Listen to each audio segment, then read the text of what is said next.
Hello, it's Judith here, and I'm continuing with my little mini series of videos talking about what may happen during a session with me. And today I want to talk about another of the methodologies, if you like, that I use, which is NLP. And this can be done in hypnosis or out of hypnosis, and I typically give the client the choice. So NLP, what is it? Well, the name, first of all, Neuro-linguistic Programming. Really snappy title. I'm going to stick with the simpler definition, which I was given when I was doing my training and which I use with clients, which is it's the study of human experience.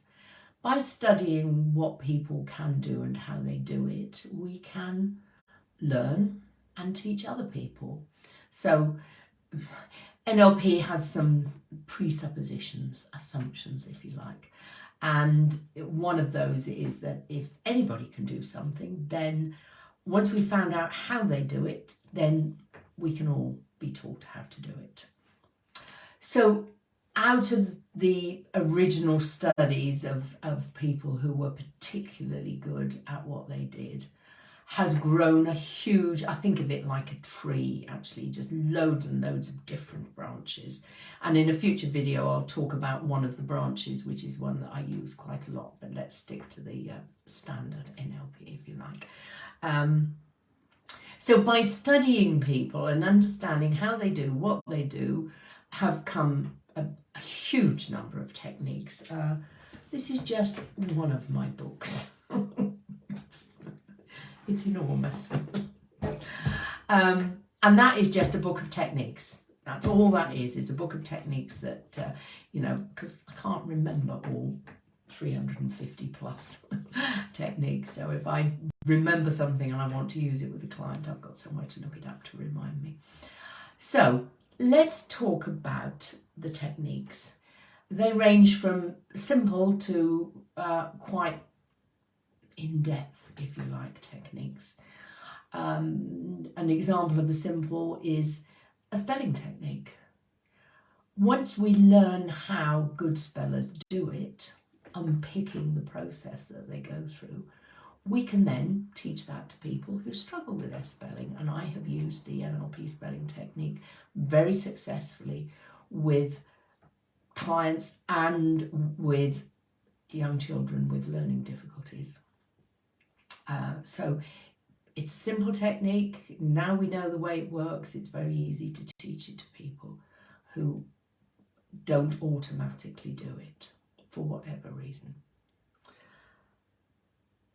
Another one that's pretty straightforward, but I use quite a lot with clients, is to deal with situations where we're in conflict with ourselves. We've all done it or are doing it. Let's take a simple example, weight loss. Yeah, I've had a weight problem all my life, so I understand this one, We want to lose weight for all sorts of very good reasons. Our health, our fitness, how we look, and therefore how we feel about ourselves. All sorts of really good reasons for losing weight. We really want to do it. And we know how. We've got a chosen method. We know how to do it. We're not unhappy with that method. And yet it doesn't happen. And that's because there is a part of us that doesn't want us to lose weight. And it's not being unkind, it's not being difficult. That part of us has a really good reason for us not to lose weight. And it doesn't matter how much, and I'm using my hands because that's the way we do it, very positional NLP. It doesn't matter how much this part wants to do it. If this part doesn't, it's not going to happen. So we need to get those parts out, get talking to them, understanding why they want us to do what they want us to do, and get them negotiating, hopefully so that they can work together. So that's slightly more complex, but very, very useful technique. People find it a bit weird, but generally they enjoy it. Another technique that I use because it is really important, we often have beliefs about the way the world works, about ourselves, that are not serving us anymore. They may once have served us, they may never have served us because they were installed by other people, and they're just getting in the way. So there is again this is a walking belief change, so actually walk around and change an unhelpful belief into a more helpful belief. And if I'm going to do that, I often do it very early on, because until we've dealt with that belief, it's a bit like until we've dealt with that internal conflict, all the work I do, it is not going to help. We have to deal with those basics first before we can move on. And a really, really powerful technique, which again can be done in or out of hypnosis, is the timeline process.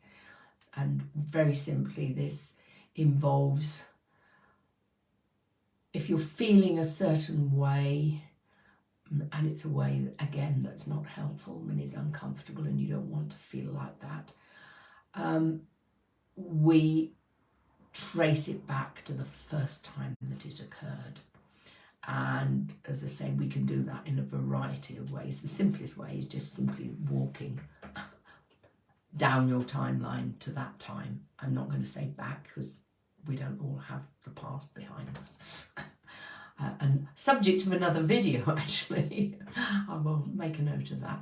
So we go back to the first time this happened, and then we can do some work with that earlier part of ourselves in order to help us to deal with whatever it is that's going on. So a very, very simple run through of a very varied and large topic, but hopefully it's given you some idea of how NLP techniques can be used and will be used by me in a session. As always, if you have any questions, you know where I am. If you'd like a sample, if you'd like to experience a technique, or if there's one that particularly interests you, just get in touch and we'll talk.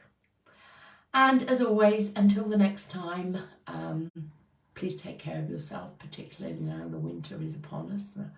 Looking out at a very dark window. Well, it's not very still, there's still light out there, but given the time of day, it's remarkably dark. So take care of yourself, and I will see you again soon. Bye.